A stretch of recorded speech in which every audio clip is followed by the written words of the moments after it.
undernutrition. Who will live? Probably those people who are wealthy enough and powerful enough to have their own pushers of clean food and nutrients. So we need your help, because the United States leadership is what's going to literally save the population of the planet.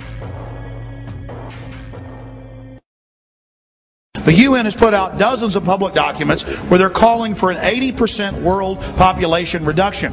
In fact, at the Beijing Women's Conference, the World Conference, back in 1997, the head of the UN Food Program said, "We will use food as a weapon against the people."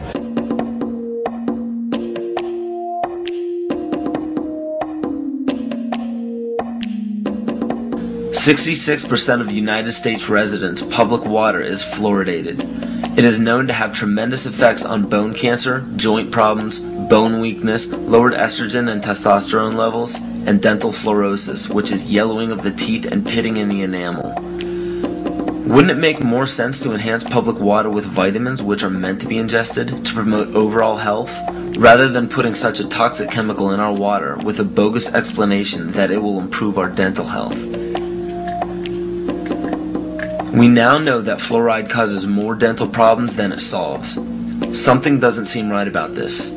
Do you honestly believe that these companies care deeply enough for the people to spend large amounts of their own money to fluoridate public water when the people already purchase their own toothpaste? But there's a difference between toothpaste and drinking water. We don't ingest toothpaste. If you go to any hardware store and look at any rat poison product, you will only find one ingredient: sodium fluoride. It is the most toxic ionic molecule outside of potassium dichromate. Now Dannon, along with other companies, have begun fluoridating bottled water. It is becoming increasingly difficult to get away from. And the fact that fluoride is also used in many prescription antidepressants shows that it eliminates aggression and motivation in people. Fluoride, to my knowledge as a physician, has absolutely no biological benefit whatsoever. But one of the significant things is that the Russians carried out all sorts of experiments on the people living in the Gulag. One of them, of course, was to fluoridate the water. Why? You fluoridate the water, why people are not as aggressive as they ordinarily would be. In fact, what is the active ingredient in Prozac that is so widely distributed in America today? Well, it's a fluoride compound. And now, we are finding that public water nationwide is showing up with arsenic, lead, cadmium, and thermonium, which is a radioactive form of lead. Cancer, lowered sex drive, birth defects, sedation, and brain defects. Does this not sound like a wonder drug for anyone aiming to control a population? It's quite astonishing, Paul, the degree to which environmentalists have not been educated about fluoride. You know, people have an unconscious trust in their doctor or their dentist, and if you can persuade doctors and dentists that fluoride is safe and good, then you're able to reach the rest of the nation. People believe their doctors and dentists, and that was a way of promoting fluoride for Bernays. Fluoride was killing their cattle, destroying their crops. Fluoride given to rats had produced bone cancer and liver cancer, and that those results had been doctored to make it look as though fluoride hadn't caused as much cancer. The pattern that we saw, it typically is what we see with other neurotoxic agents that are well known to cause a hypoactivity or a memory problem or an IQ problem. When I first presented the results of these studies, one of the individuals sitting and listening to the results, he says, "Do you have any idea what you're saying?" And he says, "You're telling us that we're reducing the IQ of children." And basically I said, yes.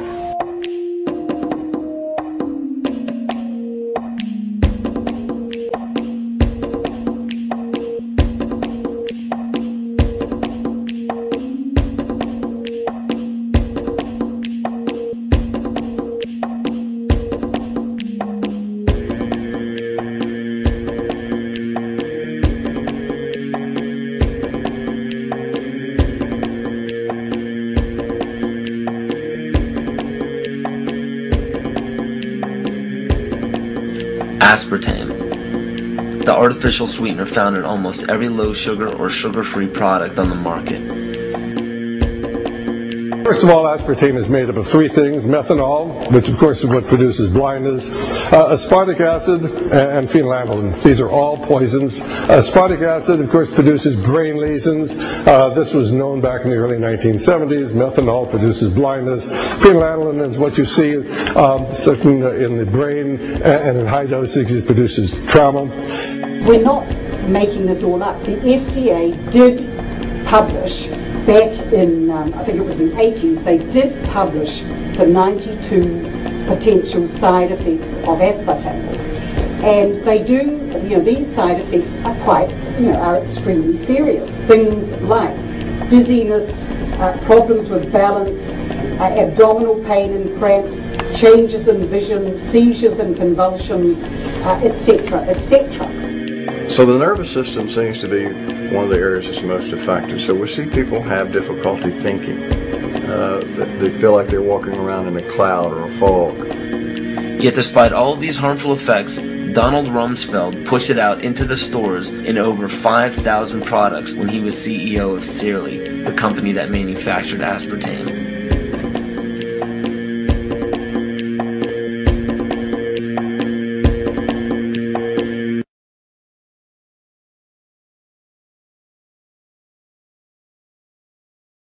The sustainable goal is the elimination of the middle class. The world cannot support 6 billion people. But you see, the plan behind sustainable development includes population control.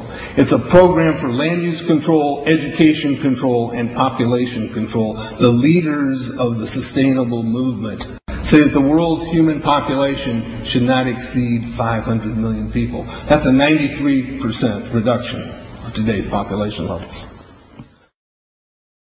In 1992, while the Rio conference was going on, George Bush, then president, was there. He was just offshore in Prince Charles's yacht, where he executed the Agenda 21 protocols on behalf of the United States and brought it back to Washington, D.C. Within a year, Bill Clinton, by executive order, established the President's Council for Sustainable Development. In 1996, Bill Clinton set up the President's Council on Sustainable Development. One of the dictates of Agenda 21 is that every country in the world is to set up a national council to oversee the implementation of Agenda 21. I've listened to Gorbachev explain, we are writing a new set of 10 or 15 commandments to replace the original 10. Which one of the 10 do you think these guys don't like? Thou shalt not lie, thou shalt not steal, thou shalt not covet. Because I'll tell you what, these people have lied to us. They're in the process of stealing all of this nation's natural resources, and they covet everything you have left.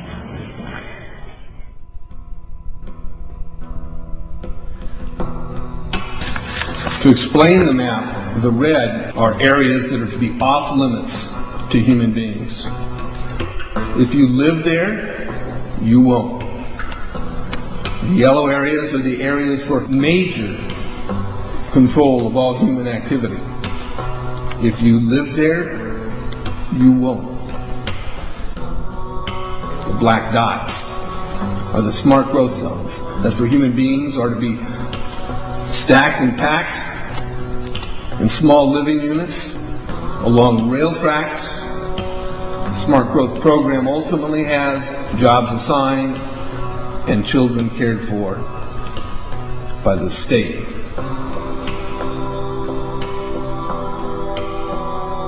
And in conjunction with Codex Alimentarius, food will be limited and water consumption will be decreased to 10 gallons per day per person. That is over a 90% reduction in people's average daily water consumption. And along with shortages of food and water, the food we will be provided with will be genetically manipulated and nutrient deficient. Genetic manipulation of food causes complications in metabolizing and utilizing food for energy. In June of 2003, scientists reported that the gene sequence of the inserted genes into crops had actually changed their order. They had re-scrambled.